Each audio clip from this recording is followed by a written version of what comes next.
benzoyl peroxide versus salicylic acid. Eh, Pilih yang mana nih untuk jerawat? Pernah nggak sih kamu ngolesin obat jerawat malam hari, terus paginya sarung bantal favorit kamu luntur? Kayak kesiram pemutih pakaian gitu ya? Iya, bener banget. Dan itu kan bukan sihir loh. Itu murni reaksi kimia. Masalahnya, keluhan yang paling sering muncul tuh anggapan kalau semua obat jerawat kerjanya sama aja. Nah, asal oles, tanpa baca label, ujung-ujungnya kulit kamu malah makin ngamuk dan iritasi kan? Padahal, jerawat itu ibarat medan perang yang kondisinya beda-beda. Makanya, di bedah tuntas kita kali ini, kita punya misi buat ngebongkar mekanika spesifik di balik dua bahan ini. Supaya kamu bisa baca label skincare dengan pintar dan tahu pasti kapan harus pakai yang mana. Oke, kita mulai dari akar masalah kebanyakan jerawat dulu nih, yaitu sumbatan. Maksudnya salicylic acid ya? Atau yang sering disingkat SA. Betul.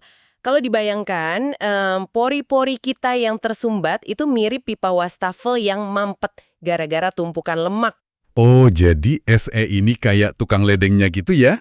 Yang bisa menyelam, nembus genangan minyak buat ngebersihin kotoran dari dalam? Analogi tukang ledeng itu pas banget, karena SE ini punya sifat yang namanya lipofilik. Artinya dia larut dalam minyak. Oh wow, jadi dia nggak cuma nahan di atas kulit doang ya? Sama sekali nggak. Bahan aktif lain yang berbahan dasar air kan cuma tertahan di permukaan. Nah, SE ini bisa masuk nembus tumpukan sebum di dalam folikel. Terus dia ngapain di dalam situ? Dia ini bersifat keratolitik alias bisa melarutkan semacam lem protein. Lem ini yang nahan sel-sel kulit mati. Jadi setelah dilarutkan, sel matinya mau luruh. Tunggu, kalau dia melarutkan lem itu, sel kulit sehat di sekitarnya nggak ikut rusak. Kan bahaya kalau wajah malah menipis. Kekhawatiran yang wajar sih, tapi untungnya nggak gitu. SA itu didesain khusus buat lapisan terluar aja. Oh, syukurlah. Makanya, kalau kamu baca label di pasaran, konsentrasinya dibatasi ketat banget. Biasanya cuma sekitar 0,5–2% aja. Cocok banget buat komedo ya, baik blackheads atau whiteheads. Berarti fokusnya emang buat jerawat yang menyumbat tapi belum radang. Tepat. Terus gimana kalau masalahnya bukan cuma mampet? Maksudku kalau udah ada bakteri yang bikin bengkak dan bernanah gitu. Nah, disinilah benzoyl peroxide atau BPO beraksi. Kalau SA tadi tukang ledeng, BPO ini menurutku ibarat memompa udara segar dalam jumlah besar ke dalam gua gelap. Buat basmi monster yang nggak bisa hidup di bawah matahari. Penjelasan yang sangat visual dan secara klinis itu akurat loh. Monsternya itu Cutibacterium acnes, bakteri utama penyebab jerawat meradang. Dan bakteri ini benci oksigen kan? Benar banget, mereka itu anaerob. Nggak bisa hidup kalau ada oksigen. Jadi pas BPO dioleskan, dia melepaskan radikal bebas oksigen ke dalam pori-pori.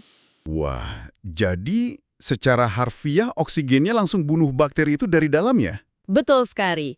Dan efek pelepasan oksigen inilah yang ngejawab misteri sarung bantal luntur di awal tadi. Sifat oksidatifnya emang sekuat itu. Oh, pantesan bisa mecah pigmen warna di kain? Tapi, bahaya nggak sih buat kulit? Karena kekuatannya itu juga, di Indonesia BPO nggak dijual sebebas sabun cuci muka biasa. Kalau kamu cek kemasannya, dia masuk kategori obat bebas terbatas. Yang ada logo lingkaran biru itu ya? Iya, biasanya dikonsentrasi 2,5–5%. Dan efek sampingnya nyata banget. Kulit kamu bisa jadi sangat kering, merah, dan mengelupas. Berarti ini jelas bukan krim yang bisa diolesin ke seluruh area wajah ya? Sama sekali bukan. Nah, ini bawa kita ke skenario di dunia nyata. Gimana kalau di wajah kamu ada dua-duanya? Di hidung penuh komedo, tapi di pipi ada jerawat batu yang meradang. Menggabungkan keduanya bisa jadi strategi yang sangat ampuh sih. Asalkan, kamu jangan menumpuknya berlapis di waktu dan titik yang sama. Nanti kulitnya malah iritasi berat ya? Pastinya, pendekatan amannya itu dibagi tugas. Misalnya nih, kamu pakai sabun cuci muka yang ada salicylic acid-nya dulu. Buat bersihin pori-pori secara keseluruhan kan? Betul. Terus setelah dibilas bersih dan kulit udah kering, baru deh kamu totolin gel benzoyl peroxide khusus sebagai spot treatment. Cuma di jerawat yang lagi merah aja ya? Iya, betul. Oke. Jadi SA sebagai petugas kebersihan harian dan BPO sebagai sniper untuk target spesifik. Tapi kan dua bahan ini sama-sama mengeksfoliasi ya? Nah itu dia, kamu wajib banget ngimbangin pertahanan kulitmu. Pelembab mutlak diperlukan untuk nahan hidrasi. Dan besok paginya pasti wajib pakai sunscreen juga kan? Soalnya kulit bakal jauh lebih sensitif sama sinar matahari.